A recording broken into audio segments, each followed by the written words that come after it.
好，台肥本来说董事长会是吴音宁了哈，将掌台肥，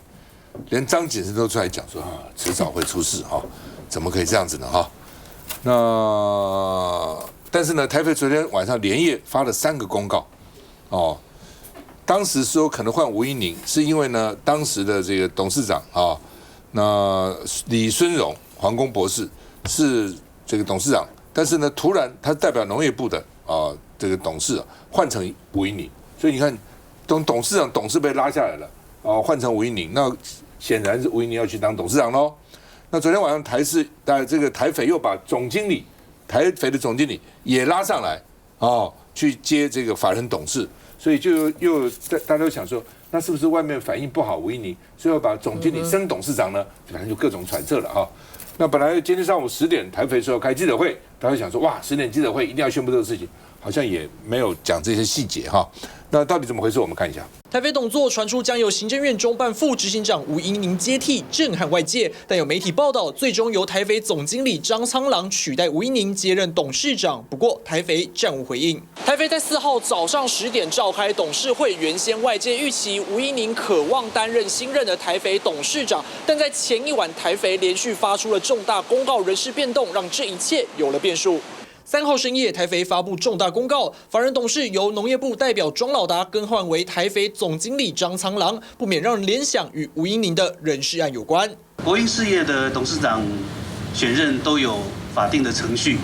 那台肥公司今天会召开董事会，董事会的最后的决定才是该公司最终的决定。所以吴音宁有人解读是向小英来靠拢，向长靠拢，可是因为基层炸锅。民进党内部人事炸锅，所以这个人事现在也有可能生变的。若吴音宁担任董事长，将坐领超过600万年薪，专业度也备受质疑，再批评根本是肥猫酬庸。而这项人事案传出，连绿营基层都无法认同。国民党立委林佩祥就预测，结果急转弯。行政团队他们针对这样的人事任命，多少会有些不一样的想法。本来的盘算可能是为了政治的考量，但是现在可能尽量回到所谓的专业。吴音宁接任台肥董事长是否落空，还有待台肥证实。好，那原来这个董事长呢也是酬庸了，因为跟赖清德很好了，但是好歹人家是学经历都还不错嘛，就是他够资格了。那吴音宁当然就被这个批评的地方比较多了一下子第一个薪水增加很多第二个他历练可能也不够这个台肥的土地有那么多，资产有那么多怎么管理啊等等，其实都蛮麻烦的。那暐瀚怎么看？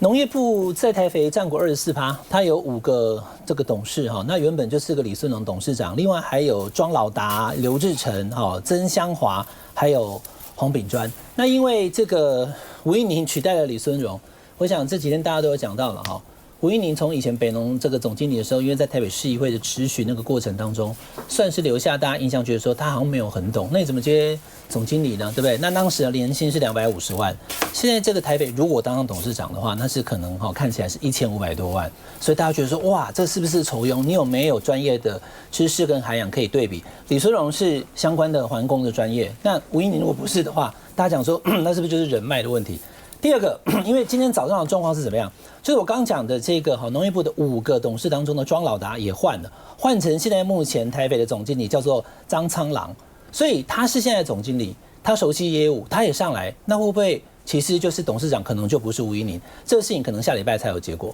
早上在立法院的时候，大家去问这个卓荣泰院长，他的回答也是看来是有在做民意的调整，因为大家会觉得说这个事情对民进党如果明年选举不是很有帮助的话，观众朋友，因为很简单你出来做了任何的动作被解读，好，那你就要去承担。如果吴音宁做的不好，就像之前北农那个经验不是个好的经验，后来因为那样子选举，其实对民进党是不利的。那他内部会做调整，可是在这个事情之前，为什么会这样去做调整？到底是为了什么？吴音宁他换过来，如果是他真的本来计划是这样的话，是为了2026的选举布局吗？那因为李孙荣他是属于是亲赖清德的，所以他没有什么意见。可是社会会有公平啊。所以简单来讲，现在目前看起来出现变数，还没有确定。但吴音宁是不是一定当董事长这个事情，现在看起来是有变数的。来，琬惠。我在看哦，就是台肥它的这个未来发展里面，可能有几项的重点啦哈。一个是所谓的绿能，一个是循环化学，还有刚刚就是赵大哥提到的资产活化的部分跟智慧农业哦，就是这家公司未来在发展上面可能几个大家会关注的重点。那如果从这几个重点来看的话，不管现任的这个董事长呢，他是不是跟赖清德关系很好，但最少从这4个面向，大家会觉得从他的这个专业来说，并不会特别去有太多的这个疑问哦。但是吴音宁这个讯息一放出来之后，为什么有这么多的一个讨论？而且讨论的还不止在野，连这个跟民进党亲近的这个相关的过去的官员都跳出来有相关的一个发言。我想他就是没有办法让人家觉得说，他今天这样的一个可能的任命是跟专业是有扣连上的。那立刻想到的就是这么高的薪水，跟他过去在这个台北的时候，在北农的时候，被大家觉得就是连基本的可能报表，他都在学习当中。我们不要说他看不懂，他都在学习当中。那学了这么多年之后，也没有让大家觉得就是说他在这个所谓的行政院中办的这个副警长这个角色有所谓的专业的提升。那我们立刻想到是刚刚暐瀚说嘛，有人讲600，有讲1500啦，因为这中间还有可能哩哩扣扣的一些加急啊、特支啊哈。这样的一个费用会让大家直接联想到的不是专业，而是酬庸。好，所以如果是民进党政府在用相关人等是用这样的一个方式，那会不会影响明年2026呢？我觉得对一个基层的年轻人来说，那个相对的那种感觉是非常差的。就吴音宁接台肥董事长哦，为什么是张景森出来骂呢？因为这背后还是有一个跟台肥的资源有关的一个关键。因为台肥，大家一方面就觉得说它是处理化学，所以才会觉得说有化学背景、化工背景、专业的学术背景非常的重要。它是肥料也可以走高科技化，而且对于环境的生态啊，也要控制等等的这些问题以外呢，台肥是一个资产非常大的公司。他在台湾各地拥有很多的土地，所以呢，对台肥的这个公司来说，他们呢如何处分土地资产是一个重中之重。而张景森本身呢，他就是从台大城乡所一路走来，他做的所有的事情都在做台湾的那个土地资源的这个分配跟相关的工作，所以呢，大家就会眼看着这个台肥的这种肥肉，就是你要不然就是说对农业、化学、肥料你是真的有专精研究，要不然你就是能处理土地问题的。就吴音宁什么都不是，你说他当时被视为高级实习生，说他看不懂财报，可是你这几年他有去求学吗？他有去增进自己的能力吗？他有把很多这些问题解决吗？没有，他所有的事情他就是在帮忙民进党选举，包含大家印象很深刻的，他中办的副执行长呢，在民进党大罢免的时候出来造谣呢，抹黑蓝营跟白营的立委哦，就明明没有砍的预算呢，就在那边叫嚣说什么中办也不能开灯啊，也没有把钱付电费啊，什么业务也不能，就说他完全是民进党在搞政治斗争、造谣生事的第一线。可是他今天要掌握这么大资产的一个公司，而这个时候的玄机呢，这个台肥总经理叫做张苍狼的这件事情，他是什么背景呢？台大城乡所的硕士。好，那他当然是在台肥很久，他从助理啊什么一直做到副总，后来升总经理。他也不是肥料、化学各方面这边的专家，可是他起码我觉得从张景森，不晓得他是不是跟张景森有关系，说不定张景森学生，这我不知道哦。我只是说他们那个圈圈呢，很可能互相都认得，所以他可能会觉得说，是不是为了安抚张景森？张景森在蔡英文时期也是非常有力量的政务委员呐，那弄一个城乡所出来的，至少平息党内争议。我不晓得他们有没有这样考虑。对。我觉得这件事最主要就3个重点了呢。第一个就是说，这个董事长啊叫李孙荣，他为什么要被撤换？人家是环工博士，1年多，那他又是前嘉南药理大学的校长哦，博士又是校长哦，而且是跟这个肥料是相关的。他原来的任期是到2027年嘛，对不对？你为什么撤换他？他犯了什么错？他哪个执行不力，还是说他的专业不足，他有哪些问题没解决啊？你要把它讲清楚嘛，你为什么要换？好啦，那你讲清楚之后，那我换一个人，那这些人是可以解决这个李孙荣没办法解决的问题嘛？好，所以第二个，那你要换上的人，他的专业何在？他可以做的比李孙荣更好，他有比李孙荣更好的专业，他可以解决他解决不了的问题，那你才有换的正当性。这是第二个，我觉得这次撤换要向社会大众交代的。那第三个要交代的是什么？那你到底吴音宁上来会不会贱卖土地啊？你这个台肥是肥到流油啊！它那个土地的价值啊，你有没有办法承诺啊？你上来的，你能办法资产活化啊，创造更多的价值，而且是对大家公益是很好、公益性的，而不是去贱卖土地，就这个钱呢，这样子转一转，五鬼八运就进了某一些人的口袋里面。就这3点，为什么撤换？撤换上来的人的专业何在？还有你到底会不会贱卖土地？这3点，我觉得行政院必须交代清楚。这个臆测真的是太多了。说实话，吴音宁能不能当董座，真的是8字都没有一撇，连这个董事会都没有开，大家就硬要扣一个帽子在他身上。而且当年他说他要认真学习，那只是一个谦虚的表现，所以大家不要一直在把这个高级实习生的这个头衔挂在他的头上。吴音宁真的是一个很有实力的人，他也曾经到过国外去这个采访这个叛军，她是一个非常有这个侠女性格的女性，而她也有她的专业，在北农当时。他要去改建他的这个果菜市场，他的这个设计图其实帮整个市政府省了11亿元呢。后来被柯 P 就是赶走啊，后来新的这个建案，这个钱真的是多到不行，多了100多亿。所以大家要知道，其实吴音宁本来就是一个不贪不取、很正直的人。当然他的讲话上面他可能没有那么伶牙俐齿，但他确实是一个很认真的人。而台肥很重要的一点是，他其实有这个国家的战略的效益，尤其在农业上面，我们都知道，在这个乌俄战争之后，肥料的价格确实是大涨，而这个肥料会牵扯到所谓的我们的粮食安全。那这等等的事情上，吴音宁本身就有这个农业的专业，你应该让他去做。那如果说真的没有专业化，国民党当时李复兴这个高雄市的前立委，他本身是教育专业，他也没有任何农业知识啊，但他还是被酬庸作为这个所谓的台肥的董事长。当年就是因为他跟吴敦义的太太很好，打出夫人牌，所以拥有了这样的一个位置。难道我们也都要这样批评吗？我觉得大家还是要去就事论事。我今天吴音宁在这个位置上，如果真的他有机会当选这个董座，他也会好好的把它做好，不贪不取。继续回来。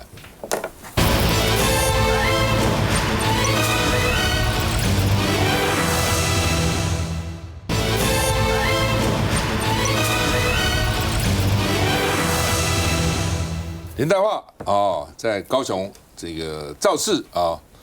那三山冈山、凤山、旗山这3个很重要的地方。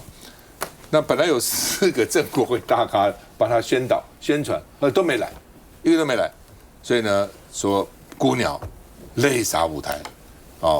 那号称有3万人去了有人说1万，有人2万，有3万那不管人也不少了那另外呢，他因为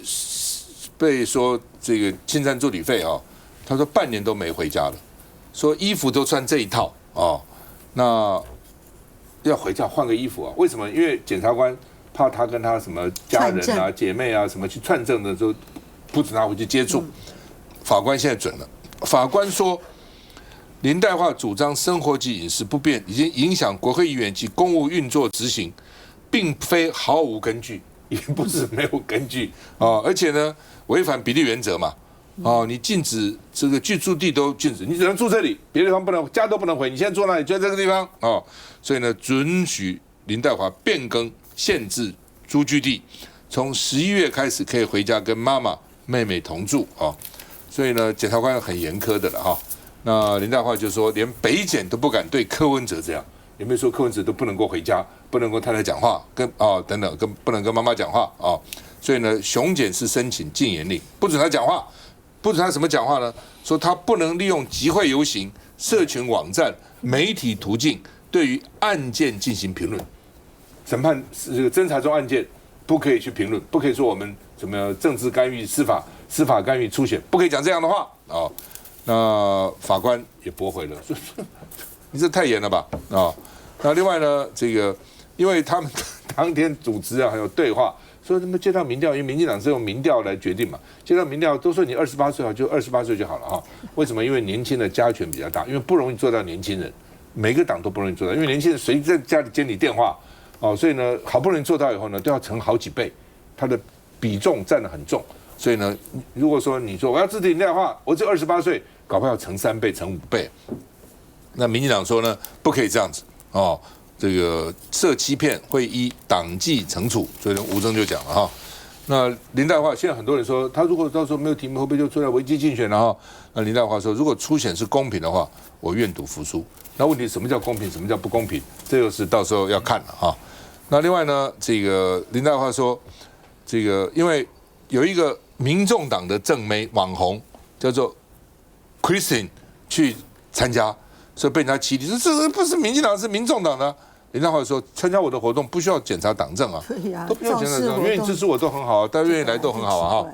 那柯志恩说，到底有没有这么多人哈？他说，反正你怎么讲就怎么讲吧，随便你讲哈。那另外呢，郭国文也为赖瑞隆站台，说美浓大峡谷本来没什么代志啦，哦，让柯志恩去炒作的啦，哦，靠有什么代志，靠有什么大峡谷没啦，哦，那所以呢，这个快评就联合报就说呢，是为莱尔秀暖场嘛，他这在干嘛哈？那另外柯志恩不相信赖瑞隆会赢邱莹20%以上，有个民调了，说赖瑞隆30.6%，林代化23.5%，邱莹10.1%，许志杰9.7%，赢许志杰跟邱莹都赢20%以上。那真不相信，来说说为什么？绝对不相信啊！因为我们每天在地方跑，那这些人在很多的活动里面，几乎每天都可以遇得到。那你看到很多的个反应嘛？这4个人其实对高雄市民来说啊，大家邱莹知名度是最高，全国性知名度，过来就是林代化嘛。那许志杰跟赖瑞隆大概就是看你的选区而言。你说赖瑞隆在这个时候，而且是在这个他露出的时间也很奇怪，就是在那个林代化办完这个冈山大造势之后，第2天就抛出来，然后呢他就说根据党内民调，这党内民调他们几乎每个礼拜在做，就我的理解，大概每个人都是差不多是在5%上下，没有太大的一个区变度。你说一下之间把它做到赢邱莹20%，这是绝对不可能，绝对是不可能。我给打包票，不可能有赢到20%这么多了。那你刚刚说的林代化所造成的一个现象，不是只有我们的团队会去数椅子，几乎所有的这种超过号称万人的这个大造势，各这个竞选团队都会有人去听、去看，然后看看整个现场的一个状况。那天大家真的是，不过他们要喊出3万，我们都尊重，因为包括我们过去在凯道造势，各政党都会喊出他们期待的一个数字。但是你如果真正了解的话，那一条空拍会很漂亮，可是你要塞到3万，那绝对不会是这样的一个状况。但是人家喊，我们就是起码那个画面拍出来是非常的一个漂亮。然后我那天第2天我还恭喜林代化，就说哇，你的造势非常的成功哦，类似像这样子。不过那样的一个画面的确会给绿营造成更多的一个焦虑嘛。那你看这个礼拜，这个邱莹就要在旗山，就他的本命区旗山办一个万人造势。12月林代化同样地点也在那个地方办一个大造势。那这2位女性互相竞争，你觉得谁会比较输吗？不可能嘛，因为一定是大动员嘛，一定 key 谁爱 key 来嘛，对不对？那邱莹如果喊出2万、3万，林代化会喊输3万吗？那不可能，只是我不知道那体育场如何能够塞出3万到5万嘛。所以，然后这个整个部分，你会就要让整个高雄就会陷入的每个人都在大车拼。那我觉得，如果能够造就让我们的游览车业、我们的便当业、我们的其他的相关的这个香肠业都变得很好，我觉得我说实在，我们都乐观其成。不过我们只是说明年，距现在还有390天，你看在一个初选状况，你就要把这个未来可能300天之后可能才会发生的状况，现在就要来呈现。我觉得我们就会陷入一个好了热闹，好不好？我现在用词都非常的小心，非常的热闹。但是就是因为大家大车拼不但这个部分，我们真正的美浓的大峡谷，我们的河山里的这个光电的问题，你看连他们来站台都告诉我，这本假没代志，是你在炒作。还开始没代志，陈其迈会震怒，河山里陈其迈会震怒，我所弄出来他马上就震怒，然后剪掉就介入调查，这个没代志。所以我觉得郭国文你上去这些人地方，你到底在帮助你的兄弟，还在帮你的兄弟拜票？我觉得这措辞上，你不要再忽略我们大家对于环境永续保护这一连串弊案被揭发之后的后续的影响。我真的觉得帮人家站台讲话，还是要符合真正的一个事实为基底了。这以前哈。办活动，好，主办单位都说我现在5万人了，那警察说1万，啊，然后媒体呢就把它平均一下，啊，大概2万。现在是主办单位说多少媒体也不跟你吵了，因为有时候主办会抗议啊。我明明说有3万，你怎么说只有1万呢？随便，你说几万就几万，只要市一喊，现在5万人了，第二天媒体就开始说5万，号称5万，这个司仪宣布5万。对，刚刚之前讲很重要，办这种活动哦，要漂亮，尤其还有空拍，所以那个场地要找啊狭长的哦，你不要找那个很散的人，这边那边人拍到哪里啊？要狭长的，一拍哦就可以号称人很多又好看。因为现在非常重视画面，不管是你自己拍的，或是媒体拍的，那个人一定要看起来哇，人很多，很重要。我们看一下。问一下，您大约几岁？28。我拍谁？哪里要盖不？主持人疑似教学支持者在电话民调中谎报年龄，借此拿到年轻票加权。民调要加权的部分就拿掉吧。如果真有疑虑的话，高雄已经从派系决定的时代走向市民决定的时代。3个对手喊话遵守规则，林泰华强调是举例，没有违反规定。民进党高雄市党部表示，切勿以任何形式干扰民调作业。党中央也说话了，年龄族群的人特别少。我们可能会把它去做某种程度的运算，让它能够近似于真实世界比例。我们的党纪是有相关的规范来可以做惩处的。不过林泰华展现雄厚基层实力，炒热选情第2场将在高雄旗山办造势，大采邱意莹的本命区，因此抢在15号在同个地点拼场。另外许志杰也出招。抛出在北高雄设立服务中心，各自出招端牛肉，争取支持。来我看高雄这一局因为柯志恩的民调一直往上走，没啦，所以呢，民进党这边就可以大家就会关注。因为说实在的啦，因为2018年的时候韩国瑜在高雄赢过，所以对高雄的民进党人来讲，其实我很早跟大家报告过现在看起来高雄跟台南国民党机会都很好，台南谢龙介，高雄柯志恩，可是因为机会越好，反而到最后民进党会不会越团结？这个其实值得观察。现在这4个人在拼，那林泰华的状况2种情形他没有办法代表。第一个是民调根本不是第一，那就不可能提名他；第二个，他的这个助理费案被6月就起诉了，然后如果在明年的11月投票之前他被判1审有罪的话，民进党有个廉政会，1审有罪的这个从政同志或者是想要参选的同志就会取消，他会停权就不能代表。所以也是有变数的即使他的这个，因为1月12号就要做民调了，如果说做完民调，而且他的民调是最高提名他之后，后面1审却有罪的话，还会有变数。那林泰华他的这个现在目前看起来跟另外3个人就没有走同路嘛，他是苦情、悲情、孤鸟，然后提供北亚搞到救助，为什么要用政治打压？所以当另外3个人去跟陈其迈在万圣节、魏武营在那边玩的时候，他在这边哭喊流泪，所以大家走不同路。可是，在地方，他其实说实在的，刚刚导播那个画面，他要证明他的地方实力啦，而且他走的这个就是跟当时韩国瑜一样这个其实我觉得。每一个高雄市长都一样，大3造势大会，先是冈山，再来旗山，然后1月12号要民调前2天那个礼拜6，在大凤山，因为他是凤山起家的，在整个高雄县区其实他是强的，但是因为他现在卡到这个，好，那对国民党来讲，如果是萨卡都的话，柯志恩当选几率当然提高，可他等于昨天上午节目也讲了一个，因为我当主持人我要问嘛，你会不会脱党参选？你会不会脱党参选？如果你这2种状况其中一个发生的时候，他说只要公平，愿赌服输。我想这4个字应该某种程度上，他在呼喊民进党支持者回流啦。因为现在目前状况，过去 TVBS 第1次做民调的时候他是第1，第2次他还是第1，可是最近呢就变成所谓的内参，他的这个特别那个助理费案的事情，可能让他民调往下走，赖润往上来。所以他现在在拼明年1月的初选的时候，看看民进党支持者可不可以回来说支持他。可是因为他卡了一个助理费的事情，其实对他来讲是有伤的。你先问他，他当然说不会嘛，但是他也卡了一个只要公平啊，这是个条件。什么公平？这就看怎么判断。到时候我可以说这个不公啊。以色列跟哈马斯，那个尸体送出来是空的棺材，那个人 DNA 不合，你随便找的理由都可以。只是现在，因为他要争取党员票，要争取民调，那当然跟你讲说我绝对不会啊。到时候会怎么样，真的不知道了。休息一下再回来。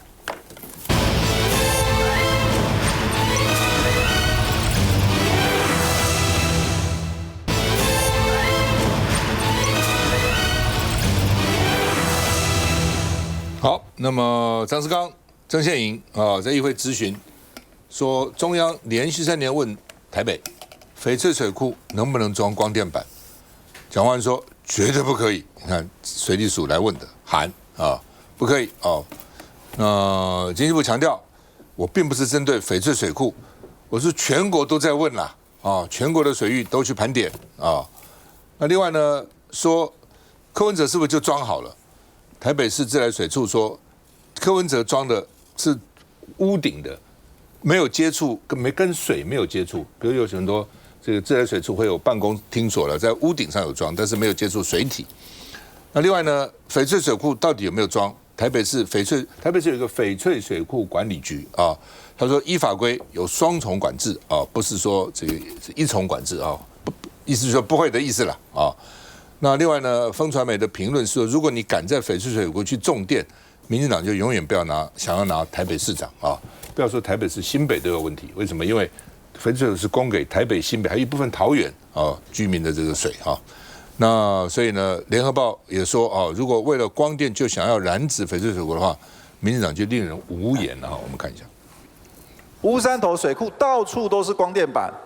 这张就是闹得全国都在注意。市长，你知道中央也想在我们的翡翠水库放光电板吗？依法翡翠水库是不可以。市长，你知道他们每年都来问吗？市长，你知道吗？我问市长，没关系，来。市长，你知道吗？还包含水面型的、地面型的，全部都要。市长，我想请你表态请问你会不会让600万人大台北地区的水库放光电板？市长，时间有限，请你尽快表态。我们绝对不准。那现在到底怎么回事？这个其实我今天有把那个经济部水利署的函给带来他其实真的连续3年都发函来问，就发给我们翡翠水库的管理局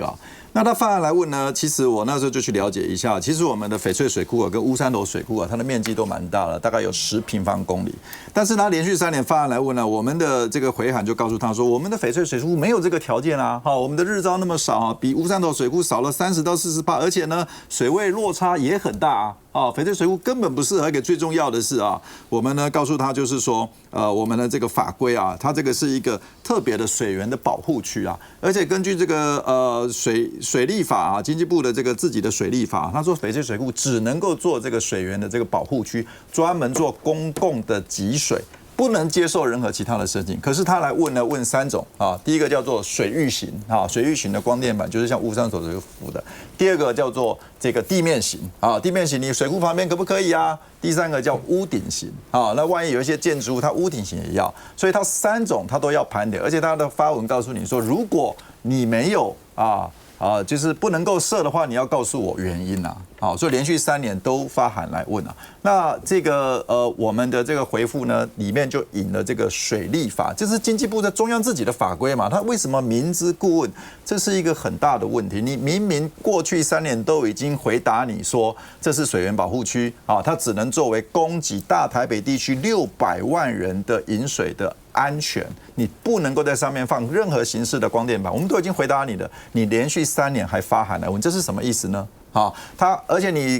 你没有办法设，你还要告诉我理由我们理由一条一条列，连你那中央水利法的这个法规我也都告诉你你每年还发函来问，这个是我后来是我踢爆了，我就所知这个翡翠水库的管理，他说没错。连续3年都发函来问那另外呢，我们这踢爆这个议题之后呢，我们实在是觉得说，这个中央的能源政策的这个实在是太已经是荒腔走板到连翡翠水库都想染指。那我们披露这个消息之后呢，绿营很多侧翼都讲了，他说你翡翠水库不装，那你净水厂装了那这根本就是乱讲。我跟大家讲，有装的叫长兴净水厂。长兴净水厂在哪里？很多观众朋友可能不知道，长兴净水厂就在台北市大安区2滨的旁边。那本来是露天的那露天它的水源是来自于翡翠水库没有错，但是因为它在2滨旁边那里有火化炉，很多大体要火化，所以大家担心说那个火化之后那个骨灰会落下来，所以呢把这个净水厂呢盖起来，而且盖起来不止盖屋顶，它连墙壁连窗户全部都封起来，然后封起来之后在上面好吧，那上面屋顶放个光电板，这个光电板没有问题嘛，它那个清洗或者是雨水下来的水根本不会作为水源给大家喝嘛，所以用这个绿营的侧翼用这个来说你的水源不装你自己下游也装了，根本就是鸡同鸭讲，乱讲一堆。好，所以我觉得这件事情就凸显了绿营他其实有一点心慌了啦，就是说这件事情被踢爆出来了随便来讲一讲你们净水厂也有装怎么样来讲，这个根本是说不通的反正不管怎么样，我要求蒋万安就是表态说，台北市的还有新北市的这个水翡翠水库绝对不能装光电板。它基本上这样的，翡翠水库是集水区下雨的水在那边变成一个水库，但是水库的水还要送到净水厂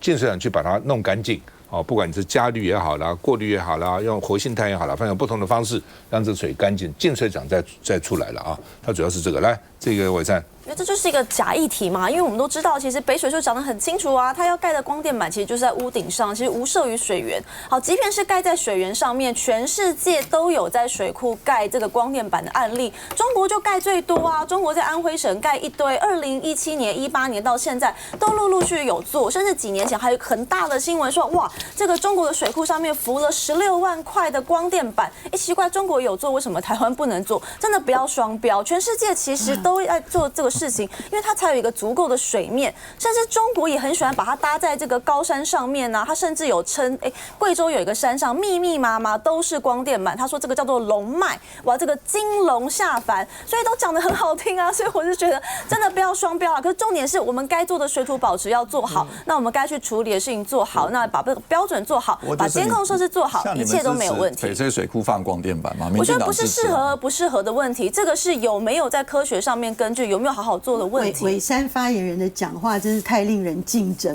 惊了。对，每一次竟然会拿说，中国大陆可以，为什么台湾就不要双标嘛？你双标是你民进党的专利，你民进党每天都在，双标是你们的专利，你们最喜欢双标了。我觉得你们都好好笑。你每天都在搞双标，中国大陆的做的所有的事情，只要你们都说中国好棒棒啊，中国都不行啊，包含连什么我们就是希望一切都很好，上网路买中国大陆的产品，什么都会不行，这个也不行，那个也不行，结果。跟环境有关的，本来台湾自豪的是什么地方？没有，我们都希望中国的产品不要进来。很多制造业都不喜欢中国倾销台湾。我们都在思考怎么样可以让中国不要欺负台湾的产业。我们台湾的环保标准呢？比中国大陆高啊，一定比较高啊！而且呢，我们在很多的保护上面呢，我们希望对我们的环境做到最好。那所以很棒，台湾比较高，那我们就应该要多多的。这次的这个你口中所说的假议题是怎么来的呢？就是因为民进党一开始，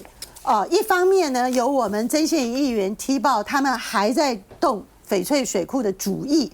可是呢，他们到现在还要给翡翠水库施压的原因呢，就是因为乌山头水库已经爆发出争议。那乌山头的水库，这个学界已经讲得非常清楚。你在水库直接水上，你说很多国家也放在水库，可是很多国家在某些区域他们是不太担心台风的，跟我们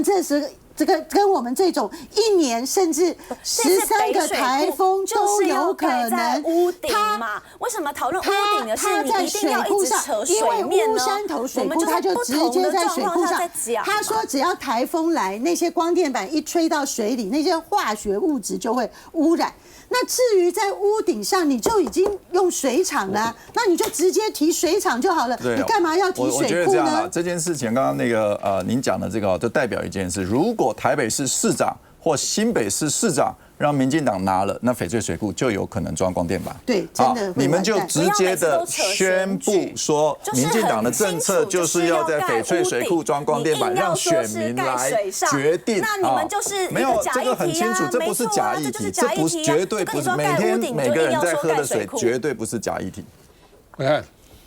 我给大家看一下哦，刚刚那个几位来宾在谈的就是因为这张照片啊。好，这是长兴净水厂，那怎么那么多，对不对？那你还在讨论翡翠水库，它水都一定从上游、中游到下游都已经到净水厂，准备到你家了。但是这个是在屋顶，所以它完全不会碰触到水源。所以长兴净水厂有这个太阳能光电板，跟你家喝到的水完全无关，因为那是在屋顶上面，不是在水面上。好，那在水面上所谓水库重电，观众朋友，这个其实全世界各国都会去取经的，在日本千叶的山仓水库，这个水库是一个很大的一个光电板的水库重电，但是在2019年的时候发生的一件事情，就是我现在给大家看这个照片，它烧起来了。所以大家就讨论说，水库上面的光电板不止清洗鸟粪清洁剂，还有可能会造成这样子水源可能受影响。好，那我跟观众朋友报告哈，我们台湾很多水库，翡翠水库是北台湾最重要的水源。这个上山水库它是工业用水，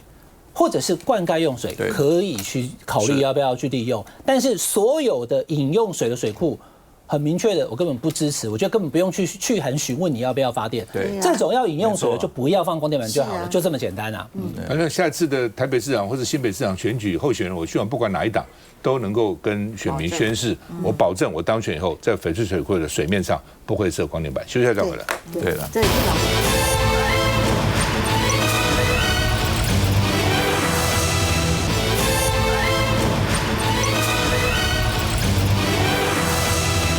好，立法院打来打去，现在告来告去啊。民党委员陈培宇、林义景告4个国民党跟民主党的委员帮助陈义珍打他们，说陈义珍是穿的鞋叫钢头鞋，金门战地来的，穿的鞋都不一样，前面是钢板一样哦。有些那个工人呢，前面是穿钢板，因为怕脚受伤哈。那明年1月19要重新勘验影片啊，因为告了，看看到底当场情况怎么样哦。那陈玉珍这4个人呢，是说愿意和解，但是陈培瑜拒绝，绝对不和解，所以现在变成女将哦，这个打来打去啊，告来告去啊。那陈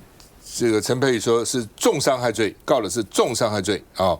那陈玉珍说法院业务那么重，我们的立法委员这样吵吵闹闹，就和解算了嘛。哦，6月已经勘验影片了，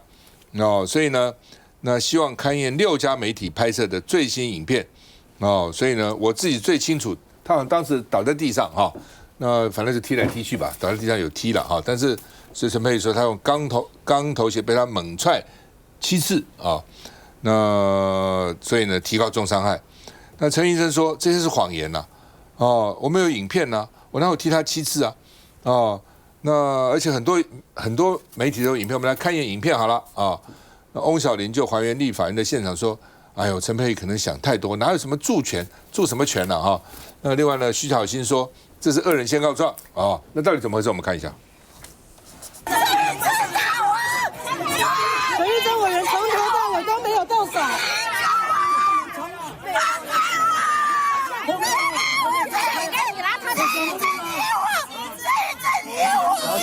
压在陈玉珍的腿上，周围的蓝白委合力把陈培瑜给抬走。这是去年12月20号，立院审查3大争议法案，朝野爆发严重冲突。陈培瑜指控被陈玉珍用钢头鞋踹头7次，提告重伤害罪。这些是谎言哈，但是我今天因为我们有影片嘛，我想只要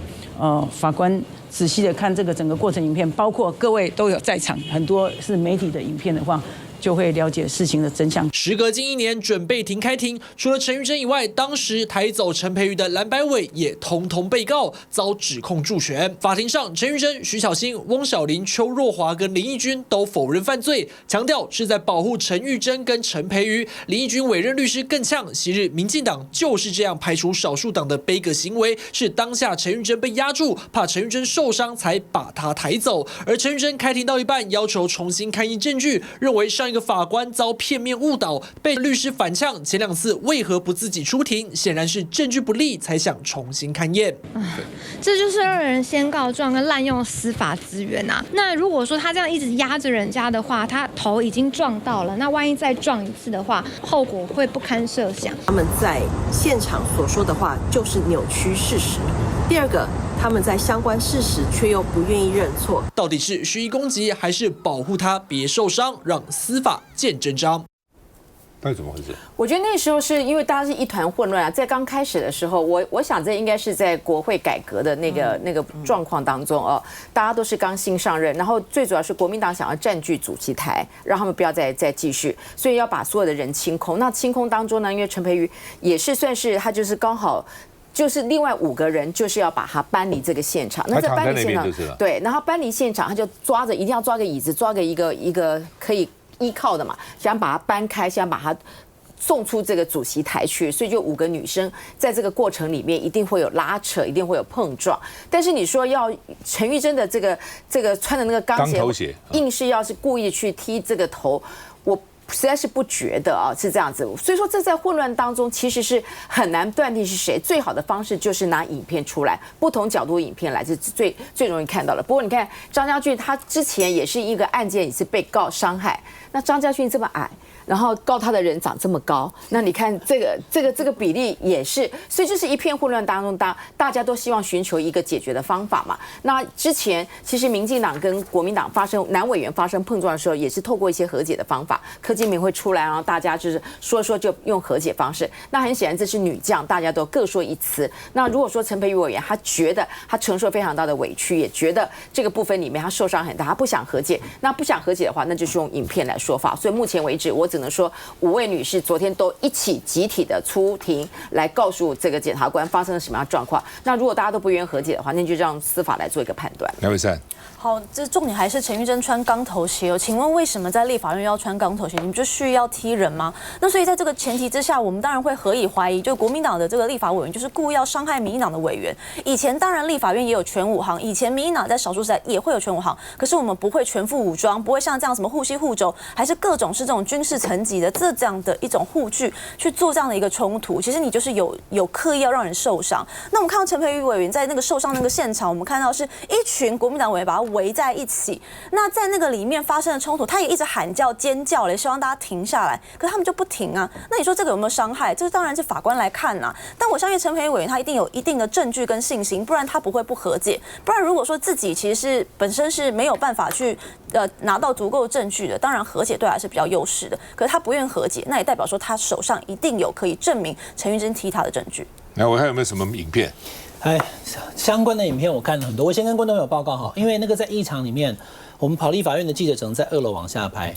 所以而且你看导播可以放下那个我们现在看到的画面哦，其实好几个委员就是几位这个女的立委，陈培宇是倒在地上穿黄色衣服这一位。那我们由上往下拍，有椅子，而且会被人挡住，没有办法看得很清楚啊。我知道他们当时，因为现在目前，陈培宇也5个字回应嘛，我无意和解嘛。明年1月19号要重新勘验这个光碟，而且多方啊，再加起来6个人哈，他们手上有的影片都可以提供不同角度。我看了像这样子导播的这个画面跟相关的影片，我难以判断过程中是怎么样。但陈培宇委员很明确的说，我在跌倒之后。陈玉珍也有穿钢头鞋，有踢我的腹部。那这个影片的话，就看，因为他自己本身感受嘛。那一般我们在立法院里面，如果有肢体冲突的话，委员是有那个权利说我要去告。我如果觉得我被伤害了，就算没判到，那你要提出证据。所以这变成是一个法庭的攻防。虽然以前不常这样啦。那陈培宇委员认为他被攻击了，他认为对方穿那个鞋子是为了攻击而来。那陈玉珍希望和解，他说不要浪费司法资源，我们和解吧。但陈培宇也不愿意，那就最后看明年1月19号所有的不同角度的光碟勘验完以后，这事情我没有办法去确认怎么样，因为我看到的画面还无从判断到底过程怎么样。有看到很混乱，有肢体的接触，但是是不是单方面被殴？1月19明年勘验最后的结果。王慧。我觉得这个要讲到去年哦，刚刚这个新一届第11届这个立委一上任之后，因为这个国会改革的事情，我觉得在立法院哦，大家的这个擦枪走火真的非常的多，时不时就会需要在主席台这个地方有一些全武行了哈。那我觉得当然这样的事情，就是到今年之后，希望在大罢免失败之后呢，这样的一个事情，在这个朝野之间，在立法院的一个运作可以正常一点。回来讲，我觉得刚刚暐瀚讲一个重点，既然是告了之后就影片要拿出来哦，因为我就讲我们去年在国会改革过程当中，我们的麦玉珍委员跟林淑芬委员，他们2个在整个过程当中，其实这种所谓的擦枪走火啊、A 来 A 去啊的动作是非常多。我印象非常深刻，那个时间第一时间，上次麦玉珍被林淑芬揍一拳。他是正当防卫，因为麦玉珍你先听我讲完嘛。我要讲的只有影片，不需要这时候跳出来这么激动。我要讲的就是说，第一时间民进党很厉害，他把所有那个角度，就是林淑芬的那个被回到的角度，全部到处传这样子。我记得我还打电话给志涵，我就说我们的角度怎么看起来，我们的影片怎么出来的这么慢这样子？因为就像刚刚暐瀚讲，很多的这个助理，我们是进不到1楼去的，只能跟媒体都只能在楼上拍。所以呢，如果陈培瑜委员真的觉得他有这样子的一个他自己的这个指控，我觉得就拿出影片来嘛，那还是要让法官来这边做相关的判断。因为这次如果这个事件里面可能不止陈培瑜，还有5位蓝白的女立委嘛，那大家可能都从各个角度，现在我觉得那个情况已经坏到现在在那个立法院的议场里面，随时大家就要拿着这个手机去对啊，我觉得这是一个很糟糕的一个现象。那个时候他们那个反罢免之后，我陪那个王宏威去看长春市场吧。他就挂个东西，是挂个什么？他要自录自拍的，跟警察那个自录一样。他明知道有纷争的时候，到底谁怎样？啊，以后要带一个那个东西。我觉得现在这个案件既然进入司法哈，陈培瑜呢他不肯和解，这确实是他的权利。可是他要告人家，在这样的一个政治很容易发生冲突跟混乱状态下，所谓的重伤害罪。他除了调集影片，他还必须要证明他有被受到重伤害啊。但问题是，陈培瑜如果真的是重伤害，让他现在做立法委员做这么顺利，对不对？这个大家很难相信嘛。所以你在这种状况下，你也没有，目前还没有要求他提出他到底伤害到什么程度，你这个也都要成为证据啊，不然你就是真的会变成滥告或者是滥用司法资源。那谢你。应该是没有什么事啦。如果根据民进党的个性，如果早就有影片的话，早就传得到处都是了啦，上字幕、放特写什么的，所以我觉得应该没什么事啦。那如果以后要预防这种事哦，建议编个预算哦，立法院那个议场多装几支摄影镜头啊，从上面拍，从前面后面多装几支哈。我想就以后这种。